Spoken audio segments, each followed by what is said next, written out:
ఈరోజు కొత్తది Revanth Reddy hybrid formula. అది రేవంత్ రెడ్డి హైబ్రిడ్ ఫార్ములా కాదది, అది MIM Asaduddin Owaisi hybrid formula. ఇది రేవంత్ రెడ్డి ఫార్ములా కాదు.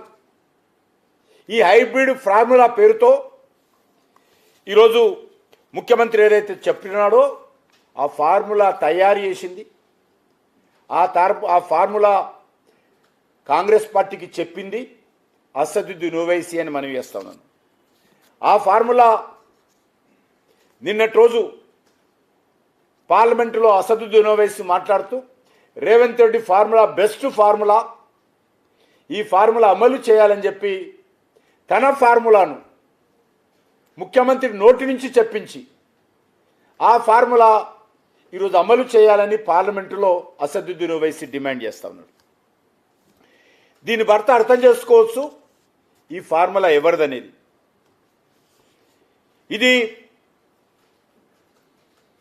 మాది ధనిక రాష్ట్రము, మా దగ్గర రెవెన్యూ జనరేషన్ ఎక్కువగా ఉంటుంది, మాకు సీట్లు ఎక్కువగా ఉండాలని ఈ హైబ్రిడ్ ఫార్ములాలో రేవంత్ రెడ్డి అసదుద్దీన్ ఓవైసీ చెప్తా ఉన్నారు.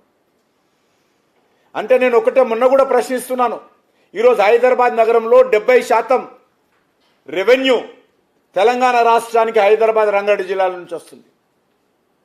మరి మిగతా జిల్లాలకు కోత పెట్టి, మిగతా జిల్లాలకు ఎసరు పెట్టి హైదరాబాద్ రంగారెడ్డి జిల్లాలలో మాత్రమే సీట్లు పెంచాలని రేవంత్ రెడ్డి అసదుద్దీన్ ఓవైసీ లేక కేటీఆర్ కోరుతున్నాడా చెప్పాల్సినటువంటి అవసరం ఉంది. మహబూబ్నగర్ కానీ, నల్గొండ కానీ, వరంగల్ కానీ, ఆదిలాబాద్ కానీ, ఖమ్మం కానీ, కరీంనగర్ కానీ, నిజామాబాద్ కానీ, మెదక్ కానీ ఈ జిల్లాలలో సీట్లు పెరగాల్సిన అవసరం లేదా? కాబట్టి రెవెన్యూ ఇక్కడ వస్తుంది కాబట్టి, ఇక్కడ ధనవంతులు ఉన్నారు కాబట్టి, ఇక్కడ అధికారులు ఉన్నారు కాబట్టి, ఇక్కడ కార్పొరేట్ ఆఫీసులు ఉన్నాయి కాబట్టి, ఇక్కడ రెవెన్యూ వస్తుంది కాబట్టి ఇక్కడనే పెంచాలనేది ఏదైతే రేవంత్ రెడ్డి ఫార్ములాలో మరి ఇమిడి ఉన్నది.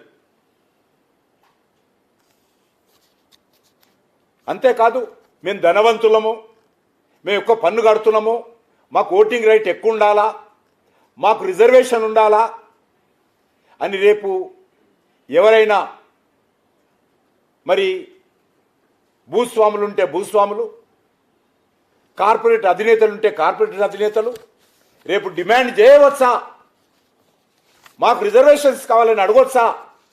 ఈరోజు అసదుద్దీన్ ఓవైసీ కాంగ్రెస్ పార్టీ చెప్పాల్సినటువంటి అవసరం ఉంది.